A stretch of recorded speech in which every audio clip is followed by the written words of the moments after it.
Our next chapter is triangles. Chapter number 7. Triangle क्या होती है?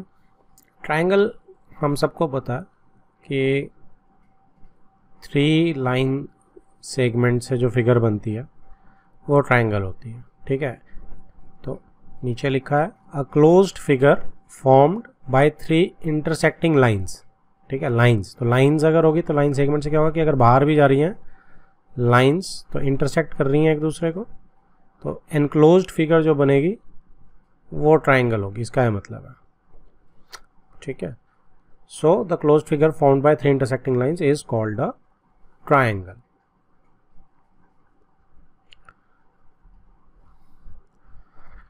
हमारा टॉपिक है. अच्छा, ट्राइंगल्स के एलिमेंट्स कितने होते हैं? अगर आप ध्यान देंगे, जैसे ये ट्राइंगल है, एलिमेंट्स क्या हैं? 3 एंगल्स हैं और 3 साइड्स हैं इसके अंदर. राइट, सो इसके अंदर किसी भी ट्राइंगल के अंदर 6 एलिमेंट्स होते हैं. 3 एंगल्स हैं, angle A, angle B, angle C. Right, और 3 साइड्स हैं, ए बी, बी सी ये वाली साइड एंड ए सी या सी ए ये वाली साइड. तो 6 एलिमेंट्स इसमें हो गए आपके. Next topic is congruence of triangles.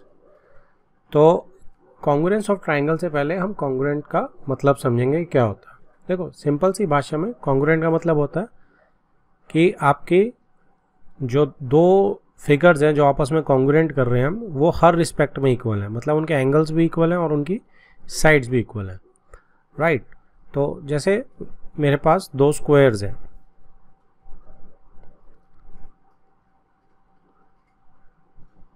और दोनों की 4 सेंटीमीटर ही साइड्स हैं, तो ये दोनों कॉन्ग्रुएंट हो जाएंगे. ठीक है, और कॉन्ग्रुएंट का क्या होता है? कॉन्ग्रुएंट का साइन होता है ये. ओके, तो इसको कैसे लिखते हैं हम? अगर ये ए बी सी डी है और ये ई एफ जी एच है, तो हम लिखेंगे कि A B C D square जो है that is congruent to E F G H square. ठीक है, ये फिगर्स जो है कॉन्ग्रुएंट है. इसकी बेसिक डेफिनेशन क्या होती है कि कॉन्ग्रुएंसी की same shape and same size होनी चाहिए. 2 वर्ड्स पे ध्यान देंगे आप कि same shape and same size. अब सेम शेप किससे आएगी? सेम शेप मतलब दोनों स्क्वायर होने चाहिए, तो शेप आती है एंगल्स से, इक्वल एंगल्स से. और सेम साइज किससे आएगा? सेम साइज आएगा अगर ये 4 सेंटीमीटर है साइड इस स्क्वायर की, तो दूसरे की भी 4 सेंटीमीटर होनी चाहिए, तो वो आएगा इक्वल साइड्स से. ठीक है, तो इस देखो ये क्या लिखता है कि congruent figures, congruent mean equal in all respects, और figures whose shapes and sizes are both the same. तो वही चीज़ लिख रहा है कि कॉन्ग्रुएंट फिगर्स कब होंगी? जब जिन फिगर्स की शेप्स और साइजेस सेम होंगे. और सेम शेप किससे आता है? इक्वल एंगल से. और सेम साइज किससे आता है? इक्वल साइड से. तो कहने का मतलब कोई भी फिगर्स कॉन्ग्रुएंट कब होंगी? जब उनकी इक्वल एंगल्स होंगे एंड इक्वल साइड्स होंगी. सर्कल के केस में क्या होगा? सर्कल के केस में इट वुड बी कि रेडियस सेम होगा. 2 सर्कल कॉन्ग्रुएंट कब होंगे? जब उनका रेडियस सेम होगा, तभी बराबर होंगे ना, क्योंकि इसमें एंगल तो होता नहीं है. तो हम कहेंगे 2 सर्कल्स कॉन्ग्रुएंट तब होंगे व्हेन रेडियस इज सेम. अब ये मेरी एक एग्जांपल है, इसमें हम देख सकते हैं कि ए बी सी ट्राइंगल जो फर्स्ट मेरी ये फिगर में ट्राइंगल दी है, इसके कॉन्ग्रुएंट बाकी में से कौन सी है ये हमें बताना है. ठीक है, तो इसमें देखो साइड्स दी हुई हैं. ए बी 4.5 सेंटीमीटर, ए सी 4 है और 5 है. तो आप ए बी सी छोड़ दो एक सेकंड के लिए. अगर साइड्स देखें 4.5, 4 एंड 5, तो साइड्स जो हैं वो मेरी, जैसे मैं ए से एक ए एंगल देखते हैं, तो ए से लगती हुई साइड्स कौन सी हैं? 4.5 एंड 4. तो जैसे नेक्स्ट वाली है, इसमें पी से लगती हुई कौन सी हैं? 4.5 एंड 4. ठीक है, अब एंगल ए पी के बराबर अगर मैं इस केस में मान लेता हूं, तो अब इसमें आपका बी जो है 4.5 का एंड बी है, तो इधर 4.5 का एंड बी है, क्यू हो जाएगा, ठीक है। तो 4.5 यानी बी जो हो गया है इसके एंड पे, अब एक जगह 5 लग रही है और एक जगह 4.5, तो ये भी ठीक है, राइट। तो ये आपकी ट्राइंगल तीनों साइड्स मैच कर गई, तीसरी साइड तो ए सी जो है ये सी बन जाएगा, ये 4 आई गई, ठीक है। तो ये तो बड़े आराम से इसके कॉन्ग्रुएंट आ गई, राइट। अब अगर आप थर्ड को देखेंगे, ई को देखेंगे, तो 4 और 4.5 वाला ये एफ है, ए जो है मेरा ए के कॉरस्पॉन्डिंग ये हो जाएगा। अब इसमें ए से डी की तरफ जा रहा है 4.5, तो डी के कॉरस्पॉन्डिंग बी हो जाएगा, यहीं से देखो ये बी कॉरस्पॉन्डिंग यहीं से निकालो जैसे पहले निकाला था। और तीसरा बचा सी, राइट। तो बी सी 5 हो जाएगी, ए बी 4.5, ई ए ई जो है वो 4 आ गई ऐसी, तो ये भी कॉन्ग्रुएंट आ गई, ठीक है। साइड्स बराबर आ गई, मतलब आप इसको घुमा सकते हैं, तो आप इसको देख सकते हैं कि कोई किधर कर रहा है, लेकिन आपके एंगल्स वैसे ही मिल रहे हैं आपको, ठीक है। एंगल्स इक्वल अगर माने, इसमें 3 साइड्स अगर बराबर आ जाए ना, आप आगे जाके देखोगे कि 3 साइड्स अगर बराबर आ जाए तो वो कॉन्ग्रुएंट हो जाती हैं। 3 एंगल्स सिर्फ अगर बराबर आ जाए तब वो कॉन्ग्रुएंट नहीं होती, तो इस चीज़ को आप ध्यान में रख सकते हैं। 3 साइड्स अगर मेरी बराबर आ जाए तो दे आर कॉन्ग्रुएंट।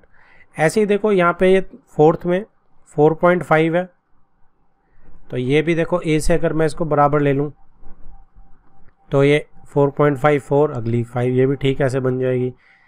ये नहीं है, देखो ये तो 5 5 5 आ गई ना, तो ये तो बिल्कुल नहीं है, इसमें साइड जो है सेम की नहीं है। तो इन ट्राइंगल्स में एंगल की डिपेंडेंसीज है, अगर एंगल बिल्कुल सेम आते हैं तो सारी ये कॉन्ग्रुएंट हैं। और वैसे मैंने आपको बता दिया कि अगर 3 साइड्स मेरी मैच कर जाती हैं तो वो कॉन्ग्रुएंट होती हैं ट्राइंगल्स, ठीक है। आगे जाके हम थ्योरम भी पढ़ेंगे। अब सपोज मेरी ट्राइंगल ए बी सी जो है वो डी ई एफ ट्राइंगल के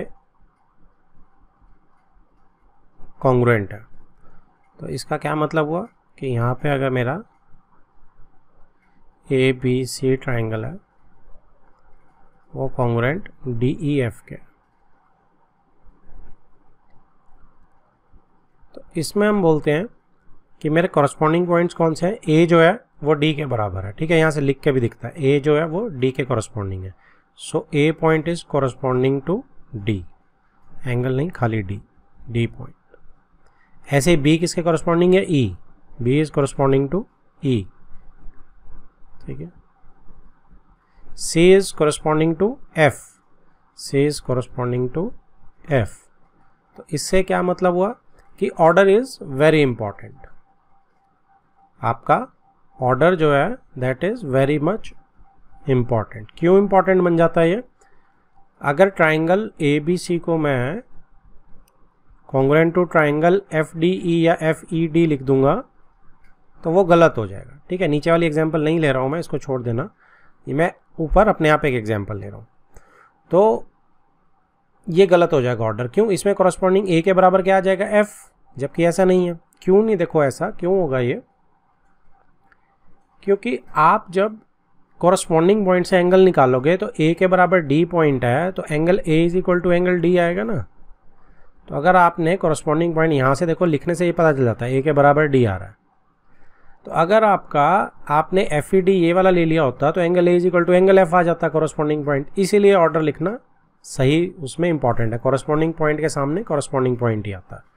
सो बी के सामने अगर ई आ रहा है तो that means angle B is equal to angle E होगा, और angle C is equal to angle F, क्योंकि सी के कॉरस्पॉन्डिंग है एफ, राइट। ऐसे ही जब आप साइड्स बनाएंगे तो आप देख सकते हैं, देखो ए बी, इधर डी ई, तो यहाँ भी देख सकते हो A B D E, so A B is equal to D E. ऐसे यहाँ चेक करो, B C is equal to E F है, सो यहाँ से भी आप देख सकते हो B C is equal to E F, B C is equal to E F. और तीसरी D F is equal to A C है, सो डी एफ यहाँ से देखो फर्स्ट और थर्ड डी एफ, और यहाँ से भी फर्स्ट और third A C, so A C is equal to D F. तो ये बहुत इंपॉर्टेंट है, अदरवाइज ये आपके इक्वल एंगल्स और इक्वल साइड्स गलत हो जाएंगे अगर आप ऑर्डर में नहीं लिखेंगे, ओके। एक और टर्म है अब, and that term is CPCT, ये नीचे यहाँ पे लिखी हुई है CPCT, corresponding parts of congruent triangles. तो क्या मतलब हुआ, कॉरस्पॉन्डिंग पार्ट्स तो अब आपको समझ आता है कि जो एक दूसरे के कॉरस्पॉन्डिंग है, जैसे ए बी के जो है वो डी है ऊपर वाली एग्जांपल में, ए जो है वो डी के बराबर है एंगल ऑफ कॉन्ग्रुएंट ट्राइंगल्स, मतलब कॉन्ग्रुएंट ट्राइंगल्स हमारे पास पहले से हैं, उनके कॉरस्पॉन्डिंग पार्ट्स। तो ये सारे कॉरस्पॉन्डिंग पार्ट्स ऑफ क्या कहते हैं, कॉन्ग्रुएंट ट्राइंगल्स हैं। ये आप तब देखेंगे कि सपोज आपको दो इक्वल दिए हुए हैं और आपको ट्राइंगल कॉन्ग्रुएंट दिया है, तो उसके सारे जो बचे हुए पार्ट्स हैं वो इक्वल हो जाते हैं। सपोज आपको A B equal D E दिया हुआ है, लेकिन आपको ये नहीं दिया हुआ कि बी सी ई एफ के बराबर है, लेकिन आपको ये दे दिया कि ट्राइंगल्स कॉन्ग्रुएंट है, तो उसमें बाकी बचे हुए पार्ट्स ऑटोमेटिकली बराबर हो जाएंगे। बी सी जो है ई एफ के बराबर हो जाएगी, एंगल बी है वो एंगल एफ ई के बराबर हो जाएगा, ठीक है। उसको बोलते हैं हम सी पी सी टी। कहने का मतलब है कि अगर ट्राइंगल कॉन्ग्रुएंट है तो मैं उसके 6 के 6 एलिमेंट्स इक्वल डाल सकता हूँ, यानी 3 साइड्स और 3 एंगल्स। तो बचे हुए जो हमें नहीं गिवन होते उनको हम CPCT के अंडर ले लेते हैं, यानी corresponding parts of congruent triangles. तो CPCT शॉर्ट फॉर्म स्टैंडर्डाइज्ड है। Next topic is criteria for congruence. ठीक है, क्या है, अब हम क्राइटेरिया पढ़ेंगे।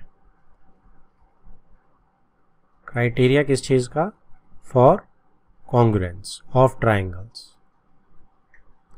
कॉन्ग्रुएंस ऑफ ट्राइंगल्स में हमें तीनों 6 एलिमेंट्स यानी तीनों साइड्स तीनों एंगल्स देखने की ज़रूरत नहीं है हर बार, कुछ कम से भी काम चल जाता है। और वो कुछ कम क्या है, जैसे ये दो मेरे पास यहाँ पे लेफ्ट में बनी हुई हैं फिगर्स, ठीक है। ये क्या बोलती है कि मेरे पास यहाँ पे ए बी सी ट्राइंगल है और पी क्यू आर ट्राइंगल है। अब ए बी देखो 2 सेंटीमीटर्स है और पी क्यू जो है वो भी 2 सेंटीमीटर्स है। कहने का मतलब ये साइड जो है इस साइड के बराबर आ गई, ओके। नीचे 4 सेंटीमीटर है बी सी और इधर क्यू आर जो है दैट इज ऑल्सो 4 सेंटीमीटर्स। तो बी सी जो है वो भी किसके बराबर आ गई, मेरी क्यू आर के बराबर, ओके। एंड एंगल बी जो है that is given 50 degree and angle Q is given 50 degree. So angle B is equal to angle Q. अगर मुझे ऐसी 3 चीज़ें मिल जाती हैं, ठीक है, जिसमें मेरी 2 साइड्स और उनके बीच का इंक्लूडेड एंगल बहुत ज़रूरी है, क्योंकि मैं यहाँ पे एंगल ए की बात नहीं कर रहा हूँ, मैं यहाँ एंगल सी की बात नहीं कर रहा हूँ, मैं यहाँ सिर्फ एंगल बी की बात कर रहा हूँ, क्योंकि 2 साइड्स के 4 और 2 के बीच में ए बी और बी सी के बीच में वही एंगल इंक्लूडेड है 50। तो अगर आपको 2 साइड्स बराबर मिल जाती हैं और इंक्लूडेड एंगल बराबर मिल जाता है, ठीक है, जैसे इसमें ए बी जो है वो पी क्यू के बराबर आ रही है, बी सी जो है वो क्यू आर के बराबर आ रही है और उनका इंक्लूडेड एंगल बी जो है एंगल क्यू के बराबर आ रहा है। तो ये 3 आइटम होते ही हमारी बाकी ये जो ट्राइंगल्स हैं ये कॉन्ग्रुएंट बन जाती हैं, ठीक है। ये है एक्सियम। एक्सियम का मतलब क्या होता है, यूनिवर्सल ट्रूथ, इसको प्रूव नहीं करना पड़ता, तो ये हर बार होगा, ठीक है। तो इसको बोलते हैं SAS कॉन्ग्रुएंसी रूल, नाम में ही लगा हुआ है SAS। SAS stands for side angle side. अब इसके बीच में एंगल जो है देखो वो कौन सा है, इंक्लूडेड एंगल है, इन दोनों के बीच में ही है, नाम से ही पता चल रहा है SAS। सो इंक्लूडेड एंगल ये बहुत ज़रूरी है, ठीक है। तो इसके बाद क्या होगा, ये तीसरी भी साइड, तो 2 साइड्स और उनके बीच का एंगल अगर बराबर हो जाता है तो SAS थ्योरम लग जाती है, एक्सियम लग जाती है, ओके। और वो ट्राइंगल्स जो हैं ABC ट्राइंगल जो हैं वो कॉन्ग्रुएंट हो जाएगी ट्राइंगल PQR के, राइट। तो इसमें देखो क्या बोल रहा है, इसकी इंग्लिश देखते हैं। 2 triangles are congruent if 2 sides and the included angle of 1 triangle are equal to the 2 sides and the included angle of other triangle. तो एक ट्राइंगल की अगर 2 साइड्स और इंक्लूडेड एंगल दूसरी ट्राइंगल के इंक्लूडेड 2 साइड्स और इंक्लूडेड एंगल के बराबर होंगे तो हमारी दोनों ट्राइंगल्स कॉन्ग्रुएंट हो जाएंगी, राइट। अब इसमें बाकी के जो पार्ट्स आएंगे आपके वो CPCT के अंडर आ जाएंगे, जैसे AC जो है वो PR के बराबर आ जाएगी। सो हम लिख सकते हैं AC is equal to PR, क्योंकि इसका हमें नहीं कुछ दिया हुआ ना। और एंगल A जो है वो किसके बराबर आ जाएगा, एंगल P के बराबर। और ऐसे ही एंगल C जो है एंगल R के बराबर आ जाएगा। नाम से ऑर्डर से भी पता चल रहा है ये किसके अंडर आएंगे, CPCT, corresponding parts of congruent triangles. तो ये है हमारी SAS कॉन्ग्रुएंसी रूल या क्राइटेरिया। अब एग्जाम्पल 1 देखते हैं। In figure 7.8 OA is equal to OB। तो यहाँ पे देखो OA है वो किसके बराबर है, OB के बराबर है। And OD is equal to OC। OD ये डबल उसने लगा रखे हैं जहाँ, OD is equal to OC। Figure में ये अलग निशान देखते ही हमें एकदम पता चल रहा है, पढ़ने की भी जरूरत नहीं पड़ रही है, फिगर से ही पता चल रहा है। Show that triangle first part triangle AOD is congruent to triangle BOC। So AOD नीचे वाली ट्राइंगल जो है वो BOC के बराबर है, ठीक है, ये हमें प्रूव करना है, कॉन्ग्रुएंट है। And second part AD parallel BC। तो फर्स्ट पार्ट पे करते हैं पहले कॉन्सेंट्रेट। अब आप देखो दो साइड्स तो मुझे दिख रही हैं बराबर, अब बीच का इंक्लूसिव एंगल अगर मिल जाए मुझे तो SAS लग जाएगी इसमें। तो इंक्लूसिव एंगल क्या बराबर होता है, बिल्कुल होता है। क्यों होगा, क्योंकि वर्टिकली ऑपोजिट एंगल है, स्ट्रेट लाइंस है। तो ये मेरा, अगर मैं इसको 1 और इसको 2 डाल दूँ तो angle 1 is equal to angle 2 आ जाएगा, वर्टिकली ऑपोजिट एंगल्स, ठीक है। बाकी तो मुझे गिवन है कि AO ये लिखा ही हुआ है, OA is equal to OB, OD is equal to OC। तो यहीं पे हम लिख देते हैं angle 1 is equal to angle 2, vertically opposite angles. तो अब क्या हो गया, triangle AOD is congruent to triangle, क्योंकि देखो साइड्स ऑपोजिट है ना, तो D किसके एंगल हो तो O के बराबर है, तो OC जो है मेरी किसके बराबर है, OD के बराबर है। तो यहीं से पता चल रहा है कि D जो है वो C के बराबर है, यहाँ से भी पता चल रहा है D C के बराबर है और यहाँ से भी। So OD is equal to OC। तो D के बराबर C आ गई, ऐसे ही A के बराबर क्या है, B आ गया। तो ऑर्डर मेरा फिक्स हो गया। वैसे तो उसने ऊपर लिखा ही हुआ है तो वहाँ से भी आसान हो रहा है हमें, लेकिन हमें खुद भी देखना आना चाहिए। और रीज़न क्या देंगे हम, SAS रूल से ये हुआ है। अब सेकेंड पार्ट क्या है, AD is parallel to BC। So AD is parallel to BC कब होगी, देखो अब अगर मुझे ये एंगल इस एंगल के बराबर मिल जाए है तो ऑल्टरनेट इंटीरियर एंगल बन जाएंगे, तो ये पैरेलल हो जाएगी मेरी। तो क्या एंगल है, एंगल B के बराबर है, बिल्कुल है। देखो यहाँ से A जो है B के बराबर कॉरस्पॉन्डिंग पार्ट्स हैं। So angle A is equal to angle B। ये CPST से निकल के आ गया हमारा, और इससे क्या निकल के आ गया कि AD is parallel to BC। ये आपका alternate converse alternate interior angles, right. इसको आप एक और तरीके से भी कर सकते हैं, ठीक है। ये हमेशा याद रखना कि ये जो Z टाइप का बनता है ना पैरेलल लाइंस में, तो पता ही है हमें मिल ही जाता है ऑल्टरनेट इंटीरियर, है ना। तो आप ये उल्टा Z भी तो बना सकते हो, D जो है वो भी तो C के बराबर है, तो यहाँ से भी ये पैरेलल बन जाएंगी, ठीक है। तो आप चाहे ये एंगल D एंगल C के बराबर देखो, क्योंकि ये भी तो कॉरस्पॉन्डिंग है यहाँ पे, तो चाहे आप इससे लें चाहे आप AB से लें। Done. Next is example 2। AB is line segment and line L is perpendicular bisector, ठीक है। AB ये एक लाइन सेगमेंट है और L जो है ये जो स्ट्रेट लाइन दिख रही है आपको L ये वाली, तो ये परपेंडिकुलर बाइसेक्टर है। परपेंडिकुलर बाइसेक्टर मतलब कि ये परपेंडिकुलर 90-90 एंगल मिल गया, और बाइसेक्टर मतलब AC is equal to CB हो गया, आधा काट रहा है इसको लाइन को। If a point P lies on L, एक P पॉइंट जो है ये L के ऊपर लाई कर रहा है कहीं भी, show that P is equidistant from AB। आपको प्रूव करना है कि PA is equidistant from A and B, मतलब P जो है A और B से बराबर दूरी पे है। तो इक्वल डिस्टेंस पे अगर ये है तो that means PA is equal to PB prove करना है मुझे। सो टू प्रूव क्या है कि PA is equal to PB हमें प्रूव करना है। अब ये पॉइंट देखो, मैं इसके बाद प्रॉपर्टी बताऊंगा, पहले इसको समझते हैं। अब देखो इसमें क्या है, मुझे एक S मिल रहा है, एक 90 डिग्री। देखो AC जो है वो ऑलरेडी CB के बराबर है, एंगल C 90 डिग्री है, तो angle 1 is equal to angle 2 डाल सकता हूँ। और PC दोनों ट्राइंगल के अंदर, इन दोनों ट्राइंगल के अंदर कॉमन नहीं है क्या, PC लेफ्ट वाली ट्राइंगल का भी हिस्सा है और PC राइट वाली ट्राइंगल का भी हिस्सा है, तो दोनों में SAS लग गई फिर से। तो हम क्या लिख सकते हैं इसके अंदर, फर्स्ट थिंग इज कि AC is equal to BC, right. C is the mid point of AB, क्योंकि परपेंडिकुलर बाइसेक्टर है तो C तो मिड पॉइंट है ही है। फिर angle 1 is equal to angle 2, so PCA को एंगल 1 को PCA एंगल 1 और PC भी कौन सा बना, angle 2। So angle 1 is equal to angle 2, दोनों 90 डिग्री है, गिवन है क्योंकि परपेंडिकुलर भी है। Then PC is equal to PC common है जी पीसी दोनों ट्राइंगल्स में, दोनों ट्राइंगल्स में पीसी लग रहा है, तो PC is equal to PC common. तो दैट मीन्स अब क्या हो गया, पी के बराबर यहाँ पे क्या, सी के बराबर तो सी है और पी के बराबर पी है, क्योंकि पीसी पीसी कॉमन है। सो पीसी है, पहले किसी भी ट्राइंगल का नाम लिख सकता हूँ मैं, पीसी है लिख लिया मैंने लेफ्ट वाले ट्राइंगल का नाम। अब पी के बराबर क्या है, कॉरस्पॉन्डिंग पी ही है। सी के कॉरस्पॉन्डिंग आप देखो फिगर में सी ही है, ए के कॉरस्पॉन्डिंग क्या है जी, बी बचता है। So P C A is congruent to P C B. ठीक है, अब जैसे ये कॉन्ग्रुएंट हो गए, अब सी पी सी टी से मेरा पी ए पी बी के बराबर आ गया। ठीक है, सो यहाँ से देखो पी और ए दो के ऊपर लगा हुआ ना कॉरस्पॉन्डिंग पार्ट्स, फर्स्ट और थर्ड से, ये पी ए, तो यहाँ से भी पी बी निकल के आएगा ना, देखो corresponding. So P A is equal to P B, C P C T is reason, corresponding parts of congruent triangles. ठीक है जी। सो लेकिन इसमें एक बहुत इंपॉर्टेंट प्रॉपर्टी है, ये क्वेश्चन जो इटसेल्फ बहुत इंपॉर्टेंट प्रॉपर्टी बनता है, क्योंकि उसने कहा था कि आप P कहीं भी ले सकते हो, तो P यहाँ भी हो सकता है, P यहाँ भी हो सकता है, P कहीं भी हो सकता है।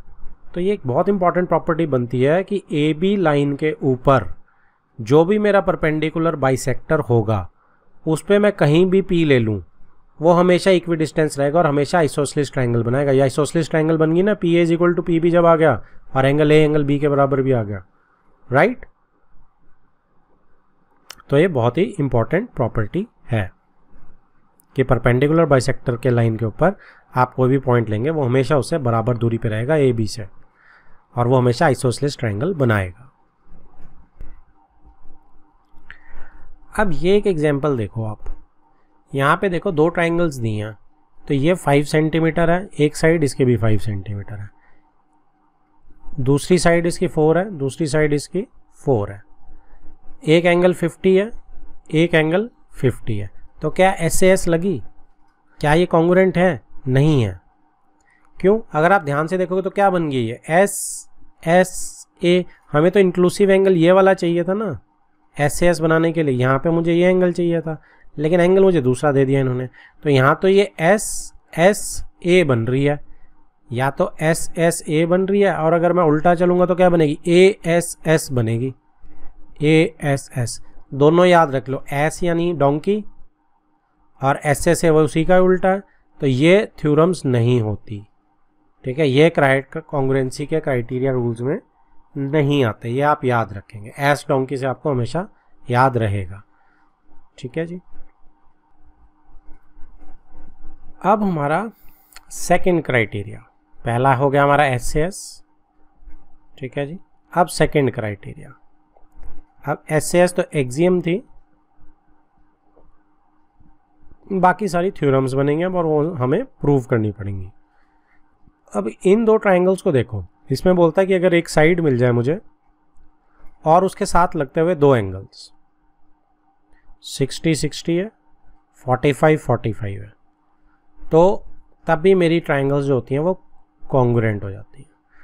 तो इसमें क्या लगा, देखो एंगल साइड एंगल, तो ये क्राइटेरिया क्या हो जाता है जी, ए एस से।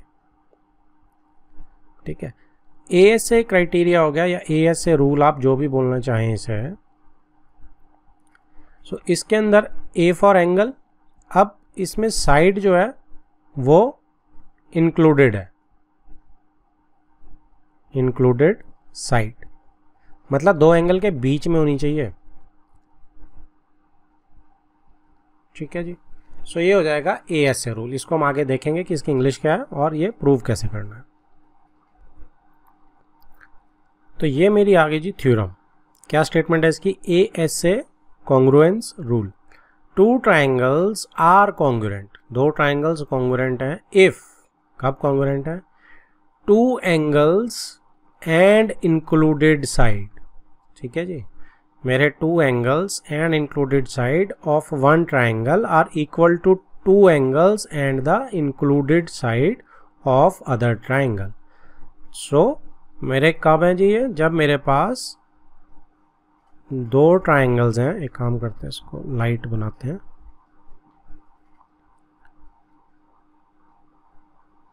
मेरे पास दो ट्राइंगल्स हैं उसके दो एंगल्स, यानी ये एंगल, दो एंगल सपोज बराबर है मेरे, और इंक्लूडेड साइड ये बराबर है, तब ए ऐसे कॉन्ग्रुएंसी रूल लगेगा और बाकी का बचा हुआ ट्राइंगल्स जो हैं ये कॉन्ग्रुएंट हो जाएंगी और बाकी की बची हुई साइड्स और एंगल्स भी इक्वल हो जाएंगे CP CT से। अब ये एक्सियम नहीं है तो इसका प्रूफ कैसे है? ABC ले लेते हैं इसको और DEF ले लेते हैं इसको। अब देखो मेरे को पता है कि ABCDEF के प्रूव करनी है मुझे, ये दिया हुआ गिवन कि एंगल B एंगल E के बराबर है, एंगल C एंगल F के बराबर है और BC जो है EF के बराबर है। अब मेरे को एक्सियम यूज़ करनी है, मैं SAS ही है मेरे पास सिर्फ इसको प्रूव करने के लिए। तो SAS के लिए मुझे क्या चाहिए? ये BC साइड मिल रही है मुझे, ठीक है, B एंगल E मिल रहा है, कोई सी साइड ले लो। AB, अगर मैं AB पे गौर करूँ, इस पे फोकस करूँ, AB और DE की अगर ये दोनों इक्वल मिल गई मुझे तो SAS बड़े आराम से बन रही है क्योंकि एंगल BE के बराबर है और BC EF के बराबर है।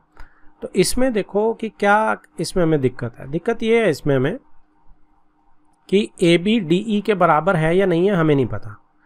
तो हम कह देते हैं कि हम ना, इसमें हमारे पास कितने केस बनते हैं? 3 केस बनते हैं। केस 1 क्या बनता है इसमें हमारे पास कि जब AB DE के बराबर है, राइट। केस 2 क्या बनता है? केस 2 बनता है मेरे पास जब मेरा AB जो है DE से छोटी है। और केस 3 क्या बनता है कि AB जो है DE से बड़ी है, ठीक है। तो फर्स्ट केस जब AB DE के बराबर है तो वो तो सिंपल है बिल्कुल, उसमें तो कोई दिक्कत ही नहीं है। केस 1 तो एब्सोल्युटली क्लियर है हमें कि अगर AB DE के बराबर है तो ये तो SAS बन ही जाएगी। तो ट्राइंगल ABC जो है वो कॉन्ग्रुएंट हो जाएगा ट्राइंगल DEF के, SAS लग जाएगी, ठीक है। तो ये तो केस 1 बड़ा ही सिंपल हो जाएगा। अब रही बात केस 2 की, तो केस 2 के लिए हम क्या करेंगे? केस 2 के लिए AB DE से छोटी है, तो एक काम करते हैं, DE को काट लेते हैं। DE बड़ा है, मैं यहाँ से काट रहा हूँ, सपोज यहाँ से, दूसरा कलर ले रहा हूँ।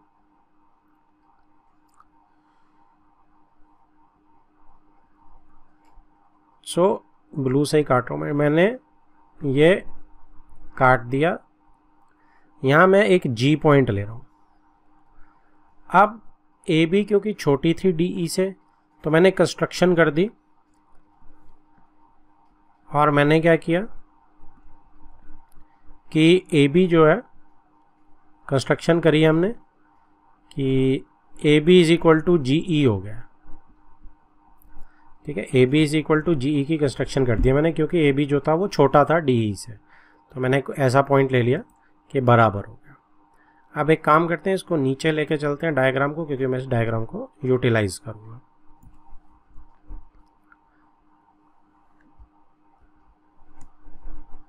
तो अब यहाँ पे देखो AB GE के अगर बराबर आ गया है तो एंगल B जो है वो एंगल E के बराबर है और एंगल जो BC है वो EF के बराबर है। ये दोनों मुझे गिवन है चीज़ें। तो मेरा SAS किस में लगी? ट्राइंगल ABC में SAS लगी किसके साथ? GEF के साथ, ट्राइंगल छोटे वाली ट्राइंगल के साथ। सो इससे क्या हुआ, अब मेरा कोरस्पॉन्डिंग में देखोगे आप एंगल C के बराबर, अगर इसको मैं 1 डाल देता हूँ एंगल F को और इसको मैं 2 डाल देता हूँ, 2 उसमें डिवाइड हो गया ना एंगल F। सो यहाँ से क्या निकल के आया कि एंगल C जो है वो एंगल 1 के बराबर होगा सिर्फ, ठीक है, CPCT से। लेकिन गिवन क्या है? But given is angle C is equal to पूरा एंगल F, यानी कि 1 + 2। तो एंगल C एंगल F के बराबर गिवन है, तो ये कब पॉसिबल होगा? It will only be possible जब G जो है पूरा D पे चला जाएगा, तभी ये लाइन उधर चली जाएगी। सो दिस इम्प्लाइज कि एंगल जो G एंड D है दे आर सेम पॉइंट्स, तो वो सेम पॉइंट्स हैं। ठीक है जी। इसका क्या मतलब है, फिर से एस से एस लग जाएगी अगर सेम पॉइंट्स हैं जी और डी, पहले वाला केस बन गया ये। तो इससे क्या निकल के आया कि अगर जी डी सेम पॉइंट्स हैं तो triangle A B C is similar to triangle D और congruent to triangle D E F, क्योंकि जी और डी तो सेम पॉइंट्स हैं। तो अगला केस जो है वो भी ऐसे ही हो जाएगा, केस 3 जिसमें ए बी बड़ी होगी। अगर केस 3 में अब ए बी को हम बड़ा लेंगे तो आप क्या करेंगे कि पुरानी कंस्ट्रक्शन को हटा दीजिए, ये हटा दी, ठीक है। और इसमें अब क्या निकल के आएगा कि ए बी जो है केस 3 ले रहे हैं हम, ए बी अब बड़ा है, तो ए बी अगर अब बड़ा है तो ए बी को काट लेते हैं। तो यहां कर लो कंस्ट्रक्शन, बिल्कुल सेम रहेगा, यहां भी, यहां ले लो जी। तो अब क्या हो जाएगा, जी बी जो है वो इक्वल टू डी ई हो जाएगी। तो बाकी तो सेम ही है, एंगल बी एंगल ई के बराबर है, एंगल बी सी जो है वो ई एफ के बराबर है। तो फिर से ऐसे एस लग गई। So triangle G B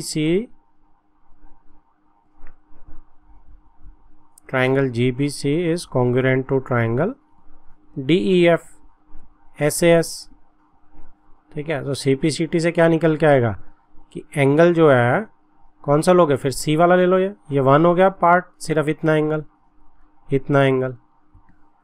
so angle 1 is equal to angle F C P C T. लेकिन गिवन क्या है कि angle C is equal to angle F है, इसका मतलब angle 1 is equal to angle C है। और एंगल सी जो है अगर एंगल 1 के बराबर हो गया तो क्या हो गया, जी एंड ए सेम पॉइंट्स हो गए ना। तो जी एंड ए अगर सेम पॉइंट्स हो गए तो क्या आया, एंगल जी की जगह क्या आ जाएगा, जी की जगह क्या आ जाएगा, A B C is congruent to D E F. तो तीनों केसेस में हमने प्रूव कर दिया कि ए बी सी जो है वो डी ई एफ के कॉन्ग्रुएंट आ रही है, चाहे ए बी बड़ा हो, चाहे ए बी छोटा हो, चाहे ए बी बराबर हो। अब 2 लाइन की तो यही 3 कंडीशंस होती हैं। So this is the proof of A S A theorem. तो इसका मतलब अगर हमें ए एस ए थ्योरम मिल जाए, ए एस ए मिल गई तो भी ये कॉन्ग्रुएंट होती हैं। एस ए एस को यूज करके हमने इसका प्रूफ कर दिया। ये अब आपकी सुपरस्टार थ्योरम बन गई। जब भी क्वेश्चन पेपर को डिफिकल्ट करना होगा तो ये थ्योरम आएगी। नेक्स्ट थ्योरम है जी AAS कॉन्ग्रुएंस रूल। अब इसमें क्या लग रहा है, एंगल साइड, यानी कि 2 अगर मेरी ट्राइंगल्स हैं, सपोज इन्हीं 2 को आप चूज कर सकते हैं कि ये एंगल मेरा इस एंगल के इक्वल है इस ट्राइंगल में, और दूसरा एंगल अगर मेरा 90 सपोज जो दिख रहा है ये बराबर है 2, और साइड जो है अब इंक्लूसिव नहीं लूंगा मैं, इंक्लूसिव इसलिए नहीं लूंगा नहीं तो वो ए एस ए बन जाएगी। अब साइड नॉन इंक्लूसिव है, चाहे तो ये और चाहे तो दूसरी भी ले सकते हो। इसमें अब देखो दिख रहा है ना आपको ए ए एस। अगर मैं दूसरी साइड लूंगा, जैसे कि इसमें सपोज ये एंगल मेरा इसके बराबर है, ये 90 डिग्री दिख रहा है। अब 90 डिग्री के अब इस साइड वाली साइड ले लेते हैं, तो ये वाली साइड। तो तब इस केस में भी देखो ए ए एस, ठीक है। तो ए एस में साइड जो होती है वो कोई भी हो सकती है, दोनों बची हुई साइड में से, बट इंक्लूसिव नहीं लेनी हमने। तो अगर ये भी हमारा सेटिस्फाई करता है 2 ट्राइंगल्स के बीच में, तो भी हमारी ट्राइंगल्स जो होती हैं वो कॉन्ग्रुएंट होती हैं, ठीक है। अब इसको बड़े आराम से आप कर सकते हो। देखो क्यों, अगर 2 मेरे सपोज प्रूफ अगर आप करना चाहो कि 2 एंगल्स एक अगर इक्वल है तो तीसरा तो ए एस पी से 100% इक्वल होगा। तो अगर तीसरा मेरा ए एस ए से इक्वल होगा तो अब इसमें देखो ना ए एस ए थ्योरम लग गई बड़े आराम से, ये एंगल साइड एंगल और इधर भी एंगल साइड एंगल, तो उससे ये बहुत आराम से प्रूव हो गया। सो अगर अब मैं एक लिस्ट बनाऊं कि मेरे कौन कौन से इक्वल होते हैं, किस किस कॉन्ग्रुएंसी रूल्स हैं, तो first is S A S, side angle included होता है। Second is A S A and third is a A S, ठीक है। तो ये 3 अभी फिलहाल हमारे पास है। कौन कौन से नहीं है, ट्रिपल ए हम नहीं यूज कर सकते, ठीक है। तीनों एंगल के इक्वल होने से कुछ नहीं होता। अब आप इसमें देख सकते हैं, एक एग्जांपल आपको सीधी सी मैं बताता हूँ, दो इक्विलेटरल आप ट्राइंगल्स ले लो, ठीक है, तो 60 60 60 एंगल होता है, तीनों एंगल इक्वल है इनके। लेकिन इक्विलेटरल ट्राइंगल 4 सेंटीमीटर की भी हो सकती है और 6 सेंटीमीटर की भी हो सकती है, तो कॉन्ग्रुएंट तो नहीं है ये ट्राइंगल्स, तो ट्रिपल ए से कॉन्ग्रुएंट नहीं होती ट्राइंगल्स। और दूसरी ए डबल एस, एस यानी डोंकी, ऐसे याद रख सकते हैं हम, इसी का उल्टा एस एस ए भी कर सकते हैं हम, तो ये हमारी नहीं होती। बस ये दो याद रखनी है जो नहीं होती हैं, और ये तीन जो हमारी होती हैं फिलहाल के लिए। 5 होती हैं टोटल, 2 हम अगली एक्सरसाइज में देखेंगे, 3 इस एक्सरसाइज के लिए काफ़ी है। Next is example 3, line segment A B is parallel to another line segment C D. तो ए बी जो है line segment that is parallel to C D. O is mid point of A D, ठीक, mid point है O A D का, तो that means ये दिए हुए ऑलरेडी कि ये दोनों सेगमेंट्स बराबर है, A O is equal to O D है। Show that triangle A O B first part है is congruent to triangle D O C. So A O B D O C के बराबर है। तो इसमें देखो पैरेलल है तो हमें एंगल्स तो 100% मिल ही जाएंगे। कौन सा एंगल्स लेना चाहोगे आप, जो मर्जी ले सकते हो। एंगल ए जो है एंगल डी के ऑल्टरनेट इंटीरियर है, और ऐसे ही आपको चाहे तो वर्टिकली ऑपोजिट एंगल भी ले सकते हो यहाँ से। अगर आप वर्टिकली ऑपोजिट एंगल लेते हो तो ए एस से लग जाती है, ठीक है। अगर आप ये वाला एंगल लेते हो बी वाला, सी के ये भी ऑल्टरनेट इंटीरियर है, तो ए एस लग जाती है।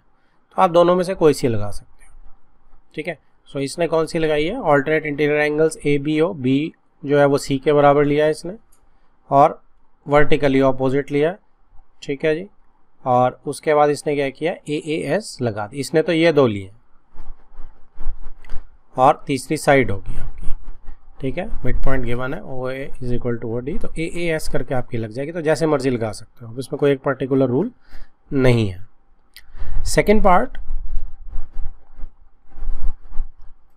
ओ is also the mid point of B C. O जो है मिड पॉइंट है बी सी का, तो बी सी का मिड पॉइंट अपने आप बन जाएगा। तीसरी साइड भी तो बराबर आ जाएगी सी पी सी टी से, corresponding parts of congruent triangles, क्योंकि कॉन्ग्रुएंट तो हम फर्स्ट में कर ही चुके हैं, ठीक है। अब इसके ऑर्डर पे ध्यान देना आपने। फर्स्ट में बस ए के बराबर कौन सा एंगल है, डी है, तो ए के सामने डी आएगा कोरस्पॉन्डिंग। ओ के कोरस्पॉन्डिंग ओ ही है और बी के कोरस्पॉन्डिंग सी है, एंगल इक्वल से पता चल जाता है। O B is equal to O C C P C T, so O is mid point of B C, that's it. Next is exercise 7.1, first question in quadrilateral A B C D, A C B D, sorry A C B D. A C is equal to A D, तो mark किया हुआ है यहाँ पे A C जो है that is equal to A D है। And A B bisects angle A, तो ए बी जो है वो बाइसेक्ट कर रहा है एंगल ए को, मतलब ए बी एंगल बाइसेक्टर हो गया। सो ए बी यहाँ पे एंगल बाइसेक्टर हो गया, तो ये पोर्शन इस पोर्शन के बराबर हो जाएगा एंगल का। Show that angle triangle A B C is congruent to triangle A B D, तो ए बी सी ऊपर वाली ट्राइंगल नीचे वाली ट्राइंगल के कॉन्ग्रुएंट है, ये शो करना है। What can you say about B C and B D, तो इसमें देखो बड़ा ही सिंपल सा है। एक साइड मुझे बराबर मिल गया दोनों ट्राइंगल में, एक एंगल मुझे बराबर मिल गया, और ए बी तो दोनों में कॉमन है, तो एस ए एस लग गई है, तो ये दोनों कॉन्ग्रुएंट होगी ट्राइंगल्स, राइट। तो बस बी सी बी डी के भी बराबर आएगी सी पी सी टी से। तो डायग्राम से ये इतना आसान हो जाता है। सो डायग्राम में बनाने में बहुत फ़ायदा होता है। इसमें तो हमें मिल गई है, जिस क्वेश्चन हमारे पास नहीं भी होगी हम उस पर ड्रॉ करेंगे। तो इसमें लिखेंगे हम, लिखना कैसे आपने proper, in triangle A B C and triangle A B D.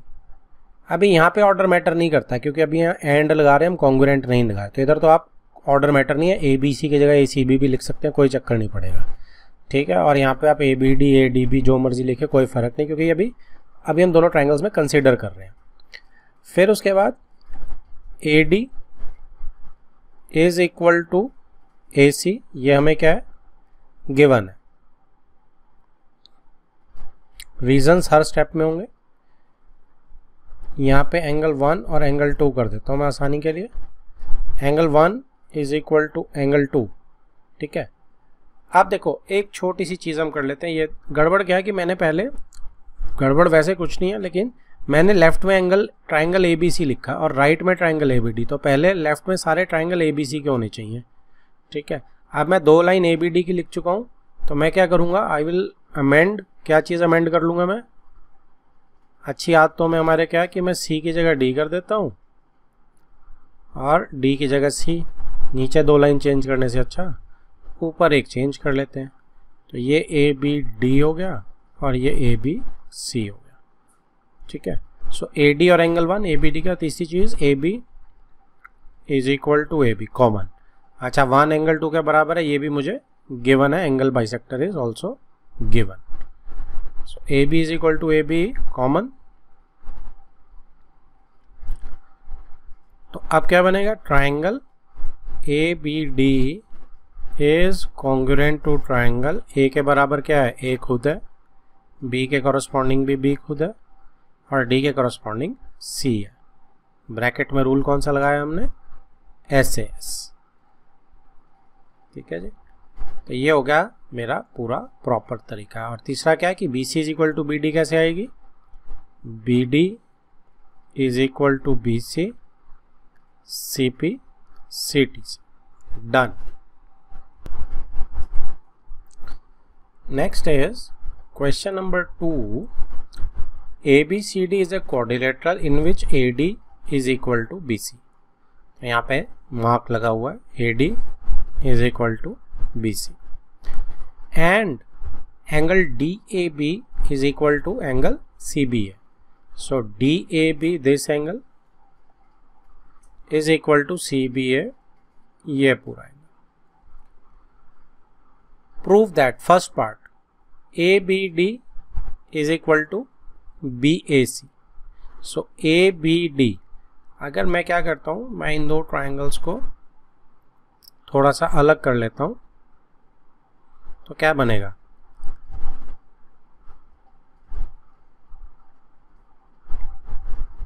ये मैंने DAB ट्राइंगल जो है ये अलग कर ली और इसी के नीचे मैंने थोड़ा सा सेम रखने की कोशिश कर रहा हूँ मैं, ताकि हमें समझ बेटर आ जाए। ABC ट्राइंगल निकाल ली, ठीक है जी।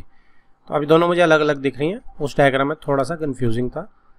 तो अब इसमें क्या है, देखो A जो है, इसमें थोड़ा सा कलर मैं दूसरा चुनता हूँ, AD जो है वो BC के बराबर है, CBA एंगल जो है वो DAB के बराबर है।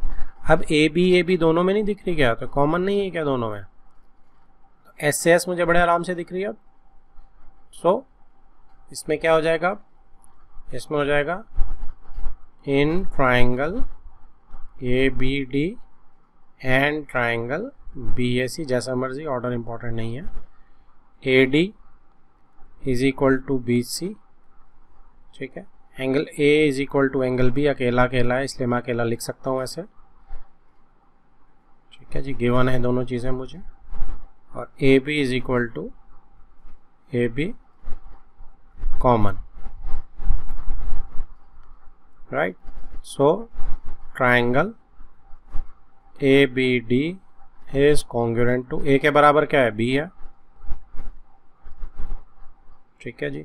ऊपर वाले ट्राइंगल के A के corresponding point is B, right. अब AD BC के बराबर है, तो AD किस, हाँ BC के, तो DC के बराबर हो गया ना, DC के बराबर है, B के बराबर है, तो सो D इज C। तो तीसरा क्या बचा, इसमें A ही बच गया तीसरा, BAC। और आपको जो लिखा है वहाँ से भी आपको आइडिया मिल जाएगा ये, लेकिन हमें उसके बिना भी देखना आना चाहिए। SAS कॉन्ग्रुएंसी रूल से, एक्सियम से हमने करा है इसे। सेकेंड पार्ट क्या है, BD is equal to AC। So second part BD is equal to AC, तो अब निकल ही गया अपने आप, यहाँ से भी निकल के आ रहा है B इंटू ये BD AC। So BD is equal to AC is, ये मेरा क्या है, इट इज CP CT। और third part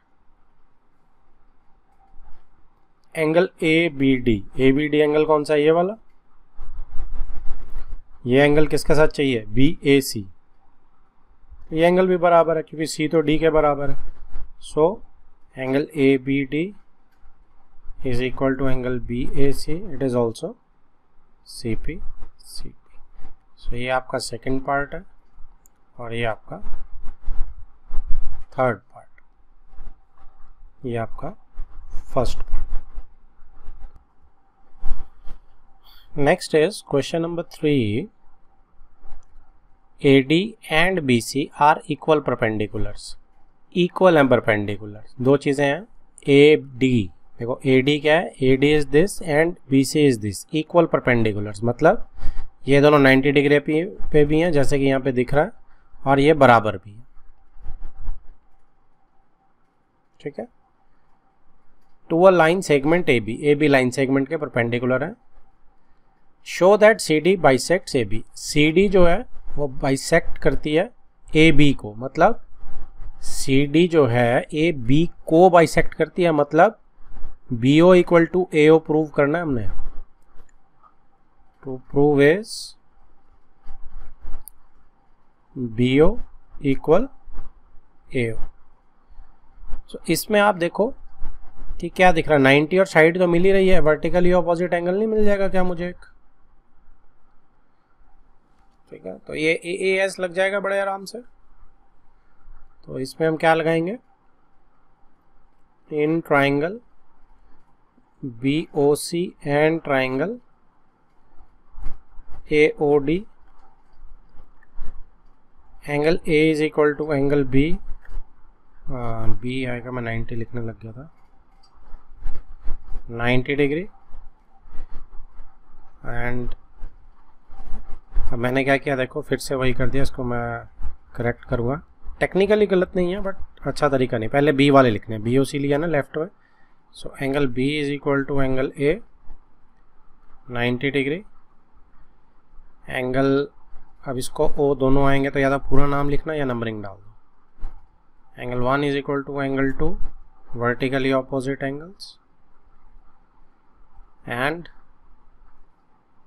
BC is equal to AD, it is given. So triangle BOC is congruent to triangle B के बराबर कौन सा angle है? A, O के बराबर O, C के बराबर D आ गया, तीसरा बचा जो। Rule is AAS। ठीक है। सो अब CPCT से क्या आने वाला मेरा कि OC जो है वो मेरा OD के बराबर है CPCT से, और इसका क्या मतलब हुआ कि दिस इम्प्लाइज CD बाइसेक्ट्स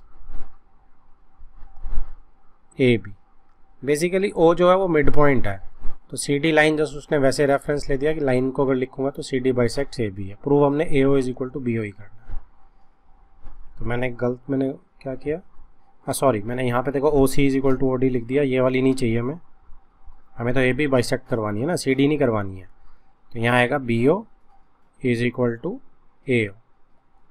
तो वो बाइसेक्ट है, CD बाइसेक्ट कर रही है, लेकिन कर किसे रही है? AB को। ये प्रूव करना। तो AB का जो बाइसेक्टर पॉइंट है वो O है, तो BO is equal to AO। Next is fourth question. L, M, N are two parallel lines. L और M ये दो लाइंस जो है मेरी parallel lines, intersected by another pair of parallel lines P and Q. So P and Q भी parallel lines हैं। ठीक है। Show that triangle ABC and congruent to triangle CD है। तो ये ट्राइंगल इस ट्राइंगल के CD है, ये वाली ट्राइंगल है, तो इस ट्राइंगल को इस ट्राइंगल के congruent प्रूव कर रहा है। तो पैरेलल से देखो हमें क्या क्या मिल सकता है। पैरेलल से हमें मिल सकता है कि ये वाला एंगल जो है ये मेरा इसके बराबर है, ऑल्टरनेट इंटीरियर, राइट। अब AB जो है वो भी पैरेलल है। सो AB जो पैरेलल हो गई तो मेरे को ये वाला एंगल किसके बराबर दिख रहा है? Z बन रहा है मेरा ऑल्टरनेट इंटीरियर इस एंगल के, क्योंकि AB CD के पैरेलल है। ठीक है, तो दो एंगल मिल गया और तीसरी बीच वाली साइड तो कॉमन है, AS से मिल गया मुझे दोनों ट्राइंगल्स में। राइट। तो इसको क्या करते हैं, एंगल्स को नाम दे देते हैं 1 2 3 4। सो इसमें आएगा in triangle ABC and triangle ADC angle 1 is equal to angle 2, angle 3 is equal to angle 4, दोनों का reason is common, alternate interior angles, and AC is equal to AC, it is common. So triangle ABC is congruent to A के बराबर कौन सा है, C, B के बराबर कौन सा है corresponding point, D, और C के बराबर है A। तो अगर हमें B का D नहीं दिख रहा है तो C का A तो दिख रहा है, तो तीसरा अपने ऑटोमेटिक BD के बराबर हो जाएगा AS से। ठीक है, यही मुझे प्रूव करना था। Next is 5th question, line L is bisector of angle A। L जो है एंगल A की बाइसेक्टर है, मतलब कि ये वाला हिस्सा इसके बराबर होगा। So angle 1 will be equal to angle 2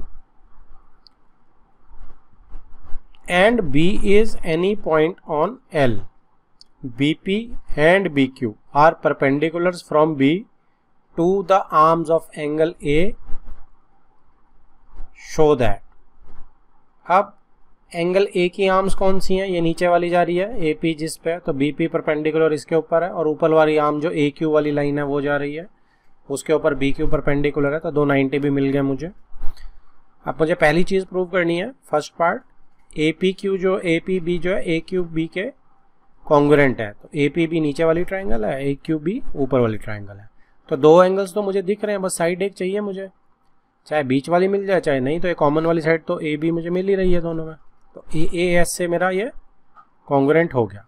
तो first part is very simple. क्या है इसमें कि angle 1 is equal to angle 2। अच्छा, इसको आप QP अकेला बोल सकते हो क्योंकि स्टैंड अलोन एंगल्स हैं, वैसे तो प्रॉपर पूरे लिखने चाहिए, नंबरिंग से भी ठीक रहता है। तो ये दोनों मुझे गिवन है, ठीक है, दिस टू आर गिवन। ये 90 डिग्री भी आप लिख सकते हो अगर आप लिखना चाहो नीचे वाले को, और AB is equal to AB, it is common. ठीक है, सो ट्राइंगल लेफ्ट में किसके ले रहा हूं मैं, ऊपर वाली ले रहा हूं, AQB is congruent to triangle APB। A के बराबर A है, Q के बराबर P है, B के बराबर B है, AAS। ठीक है, second part, BP is equal to BQ, बिल्कुल CPCT से ही निकल के आ रहा है, BP is equal to BQ। तो B इज द, और इसकी ये वर्डिंग क्या है कि B is equidistance from the arms of angle A। तो ये भी हमें आना चाहिए कि B पॉइंट जो है वो इक्विडिस्टेंस है, वोकैबुलरी बहुत अच्छी है ये, कि B पॉइंट जो है वो इक्विडिस्टेंस है, मतलब कि BQ BP के बराबर है दोनों आर्म्स से। ठीक है, तो इसका यही मतलब है, आगे ये कभी यूज होगी तो हमें ये समझ आनी चाहिए। सो सेकेंड पार्ट है तो सिंपल है कि BQ, पहले मैं BQ लिख देता हूँ, मैं AQ भी ले रहा हूँ। So BQ is equal to BP CPCT, that point B is equidistant from both arms of angle A. Next is 6th question. In figure 7.21, AC is equal to AE. AC जो है ये लगा हुआ mark, is equal to AE. AB is equal to AD. AB जो है वो AD के बराबर है, एंड एंगल BAD जो दिया हुआ है ये वाला angle, it is equal to angle CAEAC। Show that BC is equal to DE। तो BC तो ये है, it is equal to DE मेरा ये है, तो एक काम करते हैं, इन दो ट्राइंगल्स को BC किस ट्राइंगल से बन के आ रहा है ये देख लेते हैं। सो BC मेरा देखो, BC को अगर मैं ज्वाइन करूंगा तो A से ज्वाइन हो रही है इधर, तो ABC ट्राइंगल को मैं ऐसे लिखा। अब DE ट्राइंगल जो है, DE कहाँ से आ रही है, DE को अगर मैं ऐसे ही ले लूँ तो ये भी A से ही आ रही है। सो A D E A B C, लेकिन अब इसमें चीज़ क्या है, देखो AB जो है वो AD के बराबर है और AC जो है वो AE के बराबर है, और angle BAD, but angle BAD नहीं मिल रहा मुझे इसमें। अब ये एंगल कौन सा एंगल है, ध्यान से देखोगे तो ये एंगल, ये पूरा एंगल है BAD, और DAE जो मुझे एंगल चाहिए वो ये वाला पूरा एंगल है। तो हम क्या करते हैं, दोनों में कॉमन पार्ट कौन सा है, ये वाला। तो कॉमन पार्ट, क्योंकि बाकी तो दोनों इक्वल ही हैं, कॉमन पार्ट अगर मैं दोनों में ऐड कर दूं तो ये भी इक्वल हो जाएंगे एंगल। ठीक है, तो मैं इन्हें 3 हिस्सों में बांट रहा हूँ, 1 2 3। ठीक है, अब इसमें क्या है, angle 1 is equal to angle 3, ये मुझे गिवन है, राइट। तो एंगल 2 दोनों में ऐड कर देते हैं, क्या बन जाएगा जी, एंगल 1 प्लस एंगल 2 क्या बन जाएगा आपका, is equal to angle 3 plus angle 2, adding angle 2। So 1 plus 2 क्या बन गया, पूरा एंगल मिल गया मुझे BAC, और 3 प्लस 2 क्या बन गया जी, DAE। बस ये मैं यूज होगा, BAC बराबर आ गया DAE के। ठीक है, अब SAS लग गई मेरी कंफर्टेबली इसमें। सो अब मैं क्या लिख सकता हूँ, अब मैं लिख सकता हूँ कि AB is equal to AD, angle, अब इसको आप BAD BAC प्रॉपर जो भी लिखना आपने, angle BAC is equal to angle DAE। ठीक है, ये तो गिवन था, ये हमने ऑलरेडी प्रूव कर दिया, प्रूव्ड। यहां से हम यहीं आ रहे। So third is AC equal A, ये भी गिवन है हमें। बस triangle ABC is congruent to triangle A के बराबर A, B के बराबर क्या है D, यहीं से पता चल रहा है AB और AB AD के बराबर है ना भी। सो AD और C के बराबर E बच गया, रूल SAS लग गया। सो इसका CP/CT से क्या निकल के आया, BC is equal to DE CP/CT, answer. Next is question number 7, AB is a line segment and P is its midpoint। तो P जो है वो मिड पॉइंट है, नीचे डायग्राम लगी हुई है। D and E, अच्छा P मिड पॉइंट है तो आप ये मार्क कर सकते हैं कि AP is equal to PB हो जाएगा। And D and E are points on same side of AB। ठीक है, AB की सेम साइड पे D और E ऊपर हमें दिख रहे हैं। Such that angle BAD, angle BAD ये वाला angle is equal to angle ABE ये वाला एंगल, ये दोनों एंगल बराबर है, राइट। ये क्वेश्चन को आप इंपॉर्टेंट मान सकते हैं, ये क्वेश्चन बिना डायग्राम के आपको एग्जाम्पलर में भी मिल जाएगा। इनफैक्ट ट्राइंगल्स के मैक्सिमम क्वेश्चंस जो हैं वो आपको एग्जाम्पलर में फिर आएंगे, उसमें डायग्राम नहीं होगी, वो आपको खुद बनानी होगी, तो आपकी क्वेश्चन पढ़ने की आदत को स्ट्रॉन्ग बनाएगा। तो यहीं से इनफैक्ट कोशिश करो अपने आप कि हम बिना डायग्राम देखे हमें समझ आ रहा है कि हम खुद बना सकते हैं diagram. And EPA is equal to DPB, तो EPA कौन सा एंगल है, EPA ये वाला डबल वाला एंगल है जो उसने डबल से मार्क किया हुआ है, और ये इसके बराबर है। Show that first DAP triangle is congruent to triangle EBP, DAP। देखो DAP ट्राइंगल, अगर मैं ट्राइंगल को रीड्रॉ करूं DAP, और दूसरी ट्राइंगल भी रीड्रॉ कर लेते हैं साथ के साथ ही,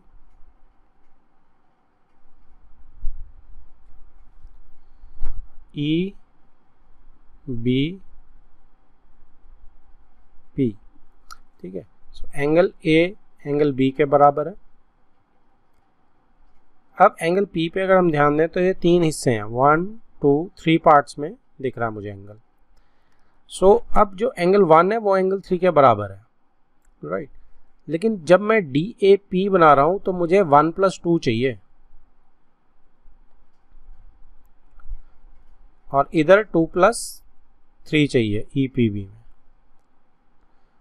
और नीचे AP = PB है, राइट। अब क्या है इसमें कि मेरे को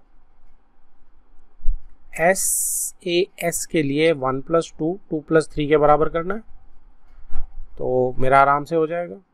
सो 1 + 2 2 + 3 के बराबर कैसे हो सकता है? देखो एंगल 1 जो है वो एंगल 3 के बराबर ऑलरेडी है, तो दोनों में कॉमन एंगल है ना 2 जो आ रहा है, तो मैं कॉमन एंगल दोनों में ऐड कर देता हूँ, जैसे हमने पहले भी किया था एक क्वेश्चन में। सो कॉमन एंगल ऐड करते ही एंगल 1 + 2 हो जाएगा इज इक्वल टू एंगल 3 + 2, तो अचीव हो जाएगा हमारा। तो क्या होगा कि EPB कौन सा एंगल चाहिए था हमें? DPA, एंगल DPA जो 1 + 2 है is equal to angle EPB, ये मिल जाएगा हमें, ठीक है जी।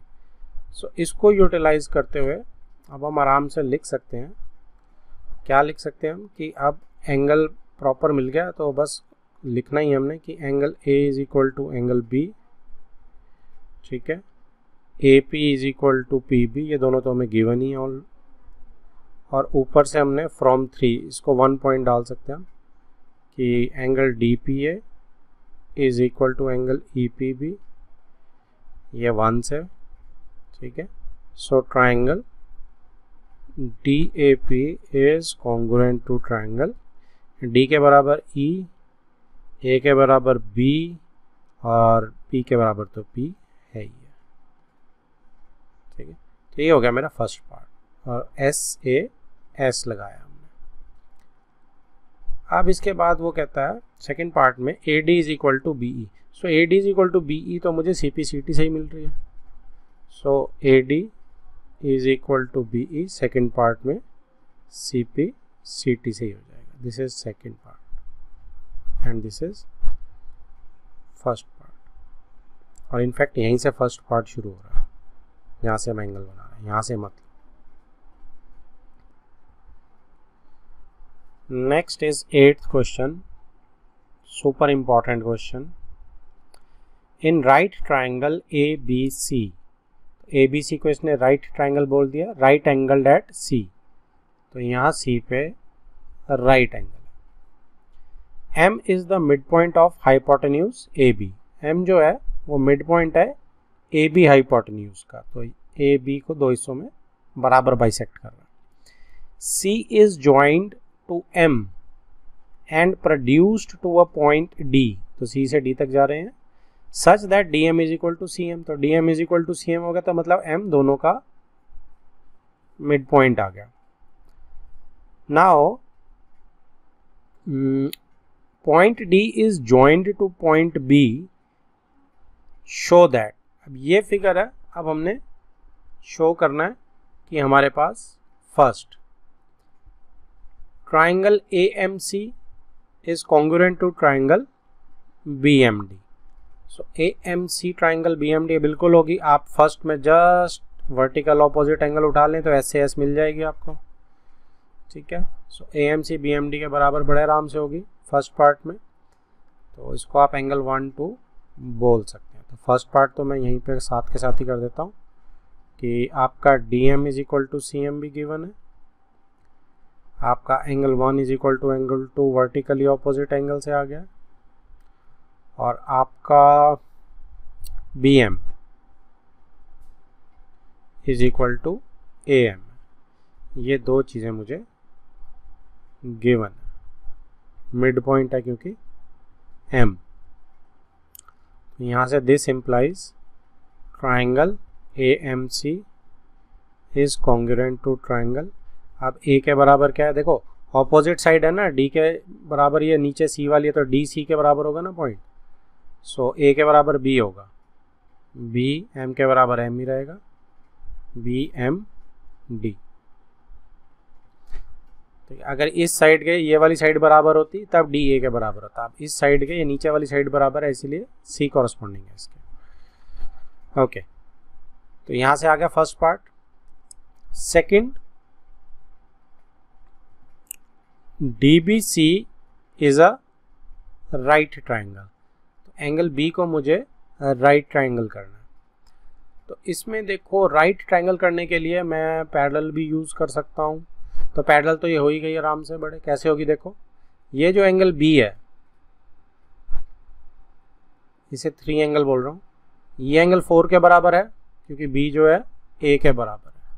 सो angle 3 is equal to, second part के लिए angle 3 is equal to angle 4, ठीक है जी, CPCT से आ रहा है। और एंगल 3 के 4 बराबर होने से दिस इम्प्लाइज कि DB जो है वो पैरेलल हो गई किसके, AC के। तो ये आपका converse of alternate interior angles लग गया। सो DB जब मेरी पैरेलल हो गई AC के, तो मेरा एंगल B और एंगल C पूरा का पूरा जो है वो दोनों मिलके 180 बनाएंगे क्योंकि को इंटीरियर एंगल्स मिल रहे हैं, क्योंकि BC भी तो ट्रांसवर्सल है। सो मेरा ये एंगल DBC पूरा मिलके इस C के साथ पूरा 180 बनाएंगे, तो दोनों 90 आ गए, ये भी बात होगी हमारी। तो हम यहाँ क्या लिख सकते हैं, ऑल्सो एंगल B पूरा ले रहा हूँ अब मैं, plus angle C is equal to, और अगर आपको और क्लैरिटी देनी है क्योंकि B से 2 मिक्स हो रहे हैं, तो angle DBC plus angle ACB is equal to 180 degree co-interior angles.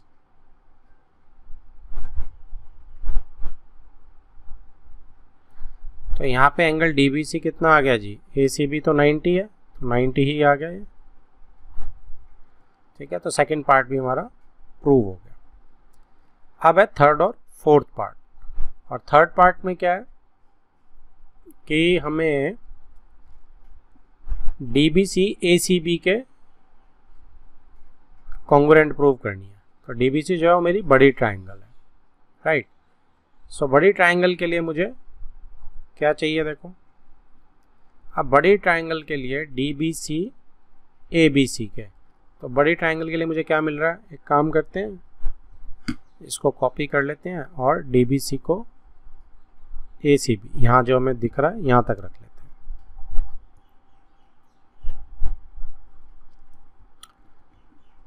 तो इसके अंदर DBC, अब DBC ट्राइंगल ये बड़े वाली ट्राइंगल है ना,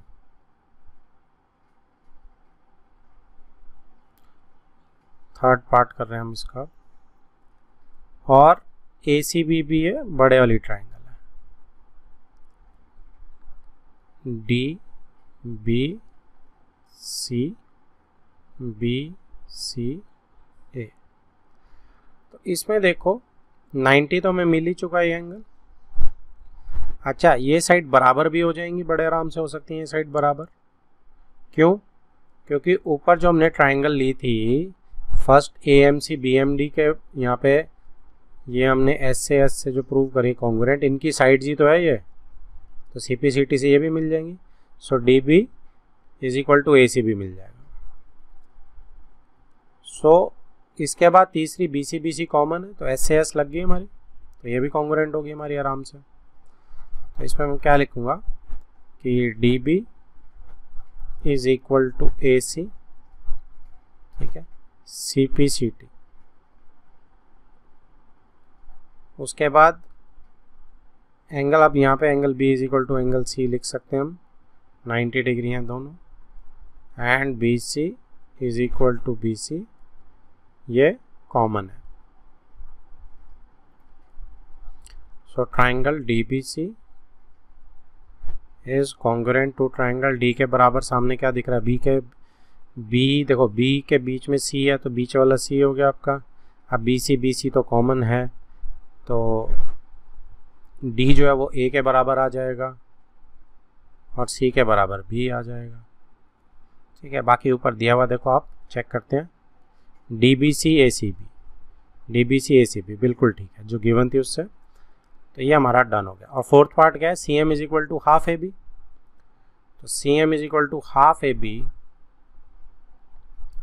तो इसके लिए आप देखो फोर्थ पार्ट के लिए है टू प्रूव क्या है, इसको पार्टीशन हल्का सा बनाते हैं, इसी डायग्राम को यूज़ कर रहा हूँ मैं।